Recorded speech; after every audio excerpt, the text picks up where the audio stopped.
Today's pairing seems to be a very common theme this year in horror, as there are quite a few films this year in the countdown dealing with issues about motherhood. This is M.L. Miller Fright's Best in Horror Countdown 2022 through 2023. Counting down the best in horror within the window of October 1st, 2022 through September 30th, 2023. Number 26. Hunt Her, Kill Her, aka Night Shift, was released on March 3rd, 2023. It's available on demand from Welcome Villain Films. It's directed by Greg Swinson and Ryan Thiessen and written by Greg Swinson. A single mother named Karen, played by Natalie Terrazino, takes a night shift job as a cleaning lady in a factory. As she locks up the empty factory, Karen encounters 5 masked men who break in and seem intent on making her first night on the job her last.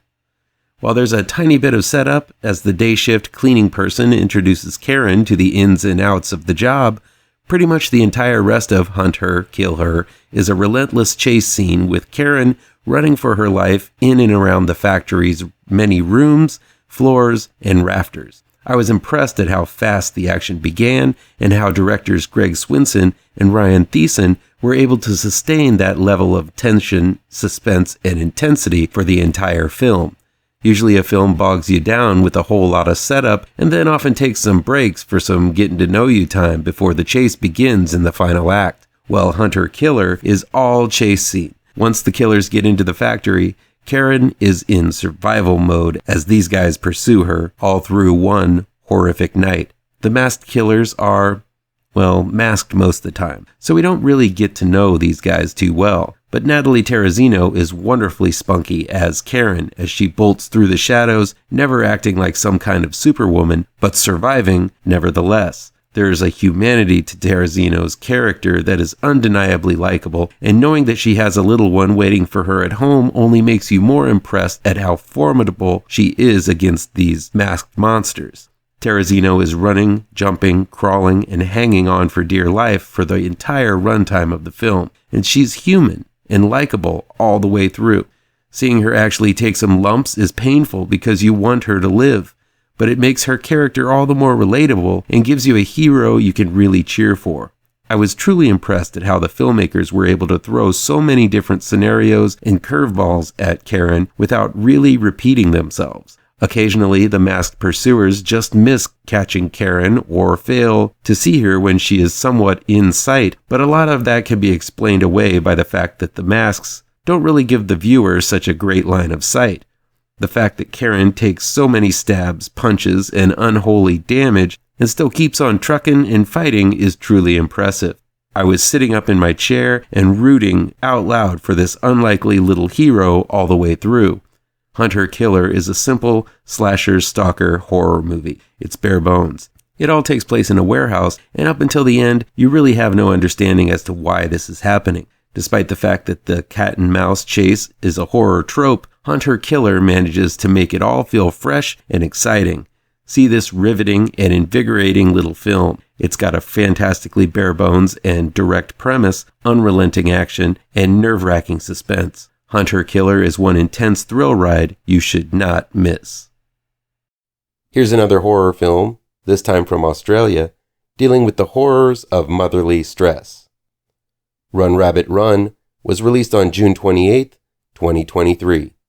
It's streaming on Netflix. It's directed by Reid and written by Hannah Kent.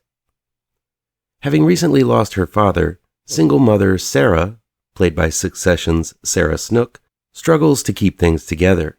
Sarah's ex-husband, Justified's Damon Harriman, has remarried and plans on having another child. Her mother, played by Shattered's Greta Scacchi, suffers from dementia, and Sarah herself suffers from trauma as a child when her sister Alice suddenly went missing and was never found. So Sarah's got a lot on her plate.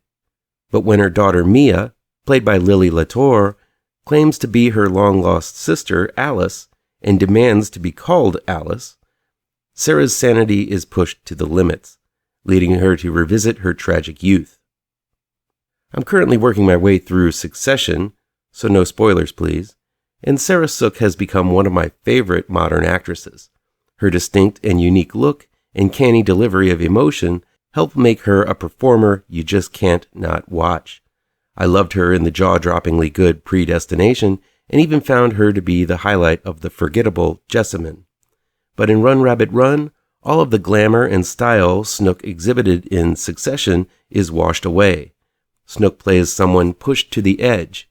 It's not her typical role, but Snook's performance elevates Run Rabbit Run from a middle-of-the-road horror movie to something worth seeking out.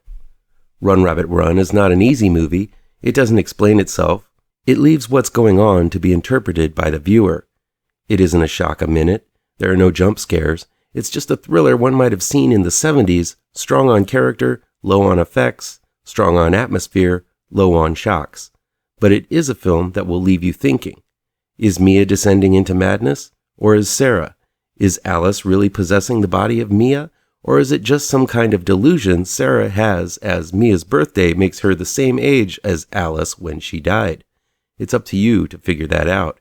The viewer has to come to those conclusions, and for that bravery in storytelling, in this day and age of so much literal thinking, I find it commendable. If you're the type of person, though, that needs to have every plot thread wrapped up and pretty, this is not going to be the film for you. While the pace of the film had me yawning a bit, by the time Run Rabbit Run was over, I found myself impressed with the entirety of what the film accomplished. There are definitely some scenes of tension. That's one hell of a creepy mask Mia is sporting. There are some uncomfortable scenes of abuse. The ominous score and the scenery of the wondrous landscape of Australia elevate the film quite a bit. And the way the film leaves you to solve the mystery takes a whole lot of guts. Run Rabbit Run is very similar in tone to The Babadook, adding what may or may not be supernatural elements to a highly stressful situation involving motherhood, abuse, and mental illness. While it never reaches the intensity of The Babadook, I do feel Run Rabbit Run has a lot of the same things to say and does so very well due to director Daina Reid's tense tone, screenwriter Hannah Kent's elusive script, and Snook's unglamorous yet powerful performance. I like this one a lot. I think this is one of those that's going to stick with you for a while after watching. As always, feel free to agree, disagree, or how about you play along at home and give me your own picks for your favorite horror movies.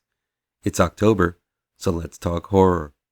Come back tomorrow for the next level in the Best in Horror Countdown. Be sure to hit all of those pertinent bells and whistles down below, and you'll never miss a post. Happy Halloween, folks.